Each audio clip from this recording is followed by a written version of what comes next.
안녕하십니까. 제가 지금 학원을 제가 2012년도에 처음 등록을 했었습니다. 그리고 실제 그때 사실 이 논술까지는 못했고요. 용어하고 서술만 하고 첫 번째 시험을 봤을 때 57점이 나왔었어요.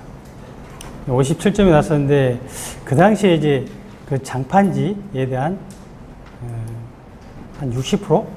60% 정도 암기를 하고 시험을 봤는데 50점 자신감이 생겼었죠. 아, 이거 혼자 해도 공부가 될 것 같은데. 그리고 나서 6번을 내리 떨어졌습니다.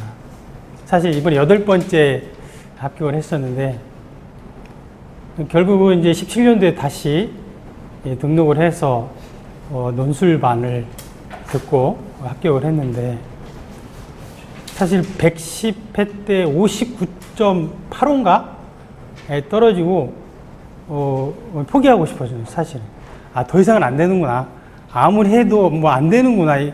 항상 점수가 58점 59점. 그래서 마지막이라는 생각으로 사실 제 지방에 있다 보니 서울까지 오기가 힘들거든요. 제가 지금 전주에 있는데 그래도 한번 논술반이라도 한번 들어보고 과연 어떤 것을 가르치는지 한번 들어보고 해보자. 근데 결국은 느낀 게 뭐였냐면은 1점, 2점이 어디서 차이가 나는지 이제 그때 알았죠.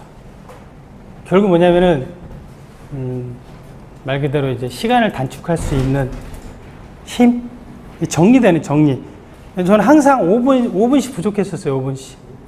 근데 실제로 저기 3교시, 4교시 15분씩 남았었어요.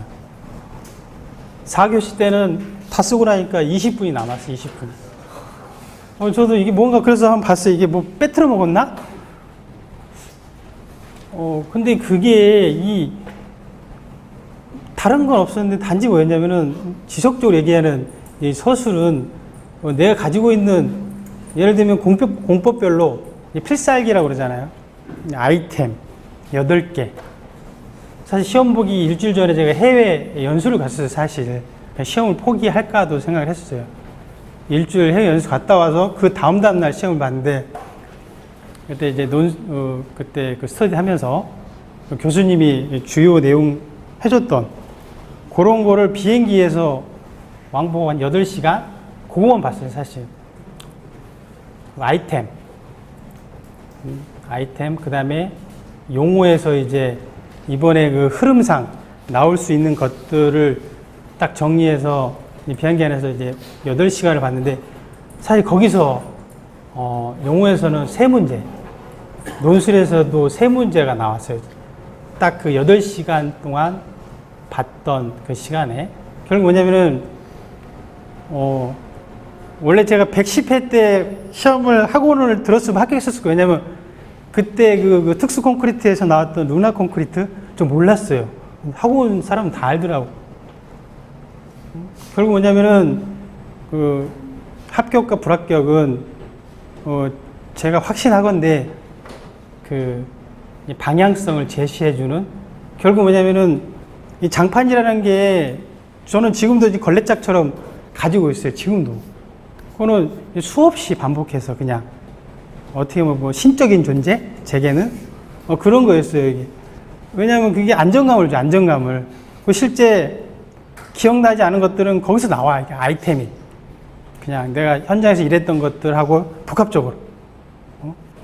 그러다 보니까 그냥 저는 지금도 그냥 가지고 다녀요. 그냥 왠지 버리기가 아까운 거예요. 시커매졌는데. 결국은 여기 계신 분들이 이제 합격을 반드시 할 겁니다. 포기하지 않으면은 반드시 합격하는데 이제 언제 합격하느냐가 문제인데요. 이제 문제는 빨리 합격할 수 있는 방법은 제 개인적으로는 사실 저는 용어는 진짜 자신이 없어요. 정말 지금까지 한 번도 180점을 넘은 적이 없어요. 용어는. 그래서 저는 사실 용어도 이번에 최고 점수가 났는데 논술이 저는 늘 180 이상은 나왔었어요. 그 나오는 이유는 자세히 생각해 보면은 그 제가 가지고 있는 결론, 아이템의 결론을 저는 중요시 하거든요. 예를 들면은 뭐 공법에 대한 뭐 하자 같은 경우에는 현장에서 발생됐던 하자, 그로 인해 피해, 그리고 그걸 극복했던 과정들을 주로 썼어요, 결론에. 예를 들면은 지금까지 논술 점수 중에 제일 점수가 많이 나왔던 게 228점인가 나온 적이 예전에 있었어요. 근데 지금도 좀 놀라운데, 결국 뭐냐면 그때 썼던 제 기억으로 뭐냐면, 발코니 하자? 사유와 대책, 그런 문제가 있었는데, 저는 제가 그 예전에 학교 공사하면서, 그 발코니 하자가 나서, 결국 뭐냐면은 집중폭우가 쏟아진 거죠. 근데 드레인이 적었어요. 근데 물이 오버랩 되면서 교실까지 물이 들어가 버린 거예요. 그러면서 이제 이게 바닥이 들뜨고 이렇게 날카롭게 올라오면서 초등학생 여자애가 넘어져 다쳤어요. 결국 소송이 들어왔어요, 소송이. 근데 그 당시에 그 발코니 드레인이 너무 적다. 그리고 난간이 높았기 때문에 그거를 교체를 요구를 했죠. 그 교육청에 설계 변경을 안 해줬죠.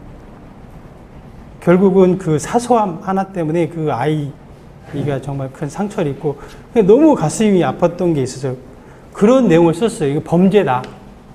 하자가 아니고 범죄다. 하면서 결론에다가 한 페이지 정도를 그렇게 썼습니다.